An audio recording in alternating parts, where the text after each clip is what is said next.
Bonjour à tous, ici le Salonique Ryu Sensei, j'espère que vous allez bien. Aujourd'hui on se retrouve pour parler du chapitre 1045 de One Piece. On a vraiment pas mal de choses à voir parce que le chapitre est énorme. Il y a vraiment beaucoup de choses et on est quasiment à la fin du combat. On va parler des limites de Luffy par rapport au power-up. On va parler de Kaido. On va parler de Luffy. On va parler de la victoire. On va parler des formes de Luffy. On va parler des techniques de Luffy. Luffy a dévoilé deux choses qui font que Kaido est un peu bloqué. Une énorme résistance et des techniques de taré. En termes de résistance, on a quelque chose d'énorme. Il encaisse de grosses techniques, il encaisse de gros coups, il encaisse beaucoup de choses et pourtant il se relève. Le pire c'est qu'à un moment, il sourit mais il s'énerve. Il repense à beaucoup de monde, Momo, Tama, Kinemon ou encore Pedro, et il se relève pour démonter Kaido. Alors qu'il était censé être KO, il se relève encore une fois et dévoile de grosses techniques. C'est limite si Kaido n'en peut plus. Il enchaîne de grosses techniques, hybride, pas hybride, Kanabo, pas Kanabo. Ça ne marche pas. Toutes les personnes qui regardent Luffy et toutes les personnes qui regardent le combat sont littéralement choquées. Et en même temps, il y a de quoi. Il a un style de combat qui est vraiment hallucinant. On a une montée en termes de puissance, Luffy ne flanche pas, Kaido ne flanche pas et Luffy devient spectaculaire. Pour le soutien, vous pouvez mettre un gros pouce bleu sous la vidéo. Merci pour le soutien. Pour rejoindre l'Oro Jackson, ce grand navire, vous pouvez vous abonner à la chaîne. Tout d'abord, au niveau du titre, on a quelque chose qui est très intéressant. Next Level, donc niveau suivant. À travers ce titre, l'auteur est très clair. Luffy passe un stade, il passe à un autre niveau. Alors qu'au chapitre 1044, il allumait déjà Kaido, il allumait littéralement, et bien là, il passe encore un nouveau stade. On l'a vu au début de la vidéo, Luffy s'énerve un peu. Il repense à beaucoup de monde et il s'énerve en s'amusant. Bien évidemment, par rapport au combat, par rapport au gear, par rapport aux techniques, on a toujours de l'absurde. Par contre, comme Luffy s'énerve, on a encore quelque chose d'autre. On a un Luffy qui est immensément puissant, mais un Luffy qui parvient encore à se relever et surtout un Luffy qui fait tomber Kaido. On pourrait croire que les coups de Luffy ne font pas grand chose à Kaido, c'est un petit peu l'attitude qui joue. Kaido est un Yonko qui est très fier, c'est un pirate légendaire qui est très fier, donc au niveau de l'attitude, on a un pirate qui est très dur, un pirate qui reste de marbre. Il faut bien comprendre que Kaido est sérieux, donc dès lors, il envoie de grosses techniques pour abattre l'ennemi. D'ailleurs, il le dit clairement à Luffy, tu vas y passer. Pourtant, il n'y arrive pas. Donc on a véritablement deux pirates qui sont mis sur un pied d'égalité. Pourtant, le plus frappant, c'est que Luffy sourit encore. Luffy s'amuse pendant le combat. Et ça c'est quelque chose de très fort. Il combat Kaido. Toutes les tentatives de Kaido sont vaines. Il veut abattre Luffy mais ça ne marche pas. On en est arrivé à un stade où Kaido a du mal à tenir debout. Pourtant Luffy continue et pour la dernière page, il envoie une grosse technique qui le fait tomber. Le futur roi des pirates est majestueux.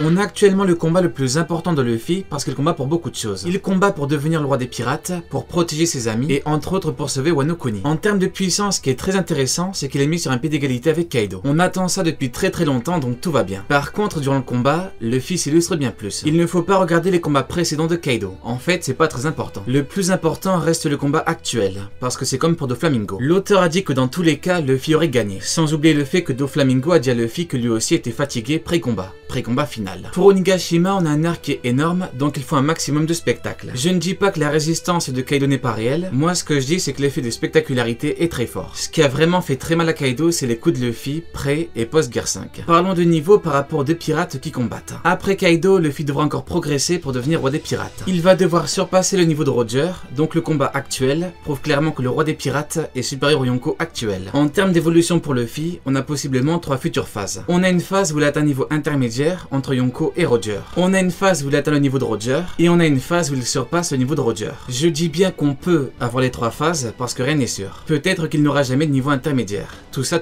En tout cas, la logique voudrait qu'un jour, Luffy surpasse le grand roi des pirates. Il va devoir affronter pire que Kaido, donc il a encore du chemin à parcourir.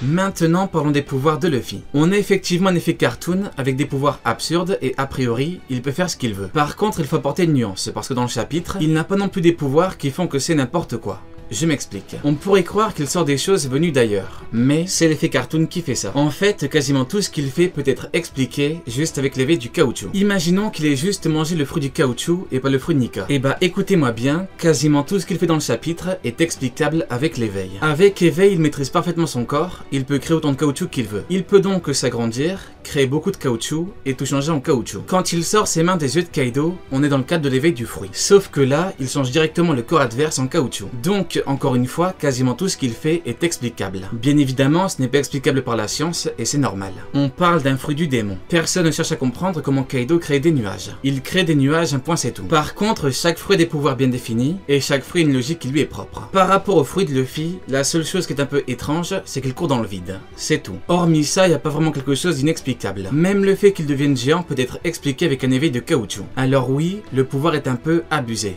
Mais on parle d'un éveil de fruits. Certains ont de très bons fruits, d'autres non. Certains éveillent leurs fruits, d'autres non. Luffy change le corps adverse en caoutchouc, et ça c'est très fort.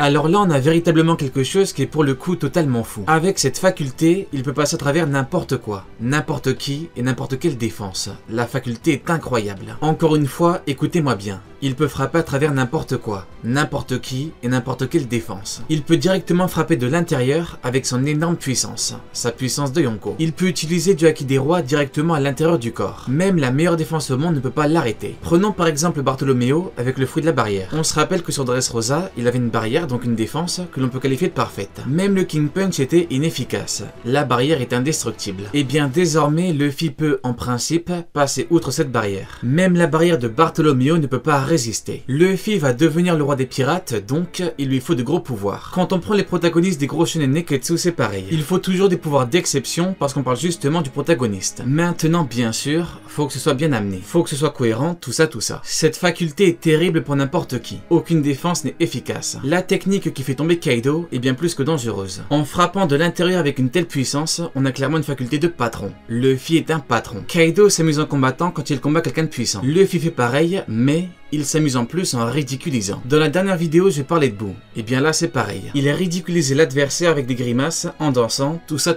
Je pense que Luffy fait payer à Kaido tout ce qu'il a fait de mal. L'auteur disait que Luffy ne prend pas de vie parce qu'en gagnant, il humilie en quelque sorte l'adversaire. Luffy combat de gros méchants qui se croient tout permis et tout puissants. Donc la défaite est quelque chose de très humiliant pour eux. Sur Onigashima, il fera d'une pierre deux coups. Il humilie Kaido en combat, il va l'humilier en le battant. Je vais pas vous mentir, vous dire que Luffy l'humilie, ça fait plaisir. Ça fait plus de 3 ans que je préviens qu'il va lui faire du très sale en 1 contre 1. Actuellement ça paraît évident, mais revenez en arrière et vous verrez. Rien que quand Zoro était sur le toit, ça me disait carrément que je surestimais Luffy. Finalement, Luffy me le rend bien. On est sur l'Euro Jackson.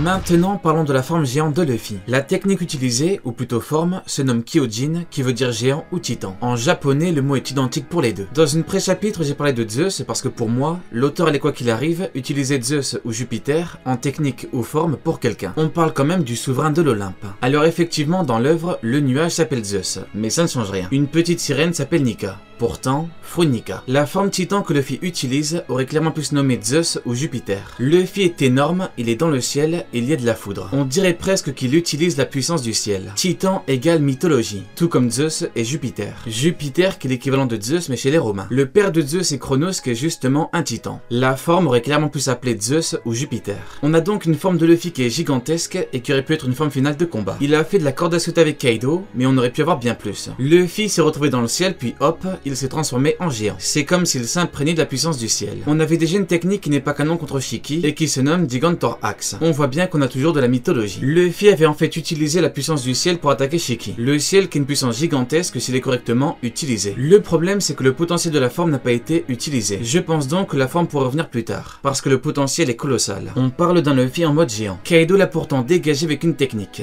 Luffy est revenu, mais plus en géant. On peut donc en déduire que la forme manque de résistance, à moins que Luffy était déjà fatigué. Quoi qu'il arrive, il pourra toujours utiliser la puissance du ciel. Aujourd'hui c'est expédié, mais ce n'est pas abandonné. Dans la logique des choses, la forme devrait revenir. Luffy est bien plus grand, donc il fera bien plus fort. Le Gearford est très bien, mais la forme titan est bien meilleure.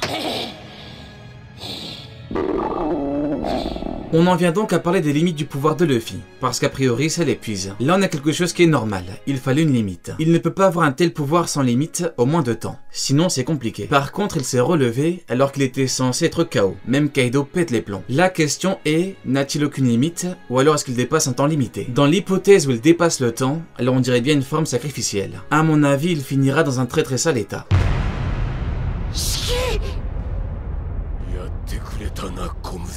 Comme j'ai parlé de Shiki, il faut que je parle de quelque chose. Pour ceux qui ont vu le film Strong World, eh bien à la fin, Luffy a justement envoyé la grosse technique, Gigantor Axe. La technique qu'il a utilisée est un énorme coup de pied en Girford, sauf que Luffy l'a envoyé au ciel avant de toucher Shiki. Comme dit plus tôt, a priori, il a utilisé la puissance du ciel. Il a carrément utilisé la foudre pour la technique. Par contre, petit problème, il a mangé le fruit du caoutchouc. Donc logiquement, ça ne devrait pas marcher. On parle de la foudre. Du coup, il y avait un petit problème. On pouvait se dire, mais ce n'est pas normal. Normalement, ça ne marche pas. Sauf que, entre-temps, on sait qu'il a mangé le fruit de Nika. Donc, est-ce qu'il a réussi à gérer la foudre pour la technique grâce au fruit de Nika? Peut-être bien. Si l'auteur y avait pensé, c'est quand même très très fort. Il faut dire les termes. Maintenant, par rapport au fruit Nika, est-ce que ça a toujours été dans les plans? Peut-être que oui, peut-être que non. On aura sûrement la réponse un jour. Au moins, on peut expliquer la fin du film. Allez, Diane, tu n'auras pas regardé Meuf de pour rien.